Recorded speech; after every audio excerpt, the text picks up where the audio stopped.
તો પશ્ચિમ બંગાળમાંથી યુસુફ પઠાણને ઉતારવા માટે મમતા બેનર્જીની શું ચાલ છે? નમસ્કાર દર્શક મિત્રો, મમતા બેનર્જીની પાર્ટી ટીએમસીએ ક્રિકેટર યુસુફ પઠાણને પશ્ચિમ બંગાળમાં બહરામપુરથી જે ટિકિટ આપી એને કારણે ઘણા બધાને ચોંકાવી દીધા છે અને આ વાતની ચર્ચા માત્ર પશ્ચિમ બંગાળમાં જ થતી નથી, પરંતુ આ વાતની ચર્ચા ગુજરાત સુધી થાય છે અને એનું કારણ એ છે કે યુસુફ પઠાણ પોતે ગુજરાતના વડોદરાના છે અને આની પાછળ મમતા બેનર્જીનો મોટો દાવ હોવાનું રાજકારણના જાણકારો કહી રહ્યા છે। તો પશ્ચિમ બંગાળમાંથી યુસુફ પઠાણને ઉતારવા માટે મમતા બેનર્જીની શું ચાલ છે એના વિશે તમારી સાથે વાત કરીશું। મારું નામ રાજેશ શાહ છે અને તમે જોઈ રહ્યા છો ખબર છે .com। દર્શક મિત્રો, મમતા બેનર્જીએ યુસુફ પઠાણને પશ્ચિમ બંગાળના બહરામપુરથી ટિકિટ આપી એની જબરજસ્ત ચર્ચા છે, કારણ કે રાજકારણના જાણકારોનું માનવું એમ છે કે આને કારણે ધારો કે યુસુફ પઠાણ આ લોકસભાની ચૂંટણીમાં હારે તો પણ અને જીતે તો પણ બંને બાજુ ટીએમસીને ફાયદો છે।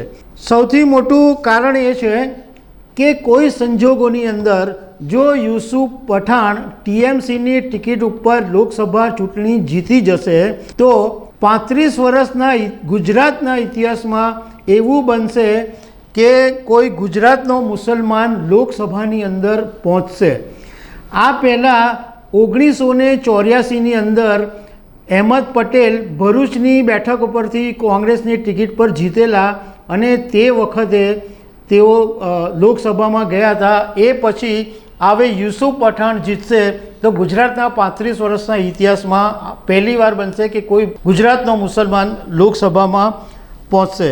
અહેમદ પટેલ 1984થી 1989 સુધી લોકસભામાં સાંસદ રહ્યા અને એ પછી ગુજરાતનો કોઈ પણ મુસલમાન લોકસભામાં ગયો નથી। ગુજરાતમાં સૌથી પહેલાં મુસ્લિમ મહિલા સાંસદ ઝોહરા ચાવડા બન્યા હતા કે જેઓ 1962ની અંદર બનાસકાંઠામાંથી ચૂંટણી લડ્યા હતા અને આ મહિલા સાંસદ ઝોહરા ચાવડા એ ગુજરાતના પહેલા મુસ્લિમ હતા। મમતા બેનર્જીને બીજો ફાયદો એ થાય કે બહેરામપુર જે સીટ છે એ અત્યાર સુધી કોંગ્રેસનો ગઢ મનાય છે। હવે કોઈ સંજોગોની અંદર યુસુફ પઠાણ જો આ બેઠક જીતી જાય તો કોંગ્રેસના ગઢની અંદર ટીએમસી ગાબડું પાડવામાં સફળ થશે। એ પણ આ એક મમતા બેનર્જીની ચાલ છે। મમતા બેનર્જીનું માનવું એમ છે કે યુસુફ પઠાણને લાવવાથી હારવા કે જીતવાથી ફાયદો એ થવાનો છે કે મુસ્લિમ સમાજની અંદર એક એવી વાત ઊભી થશે કે ટીએમસીએ કોઈ એક સારા ક્રિકેટર અને જેમનું સારું નામ છે એવા એક મુસ્લિમ ઉમેદવારને ટિકિટ આપી। હવે આની સાથે સાથે બીજી એક વાત એ પણ સામે આવી છે કે ભરૂચ બેઠક પરથી અહેમદ પટેલના દીકરી મુમતાઝ પટેલ અને એમના ભાઈ ફૈઝલ પટેલ બંને જણા ભરૂચ બેઠક પરથી કોંગ્રેસમાંથી ટિકિટ ચૂંટણી લડે એવું ઈચ્છતા હતા, પરંતુ કોંગ્રેસ અને આપનું ગઠબંધન થયું અને આમ આદમી પાર્ટીના ઉમેદવારને ગઠબંધનમાં ટિકિટ મળી। હવે મુમતાઝ પટેલના જે સમર્થકો છે એ કોંગ્રેસની પાસે પશ્ચિમ બંગાળ અથવા ઉત્તર પ્રદેશની અંદર જ્યાં મુસ્લિમ વસ્તી સૌથી વધારે છે એ વિસ્તારમાંથી ટિકિટની માંગ કરી રહ્યા છે।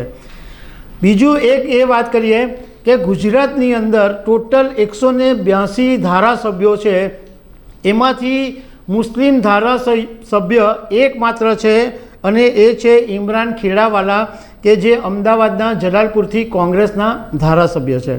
તો દર્શક મિત્રો, આવી અનેક વાતો સાથે અમે તમને મળતા રહીશું। Thank you very much.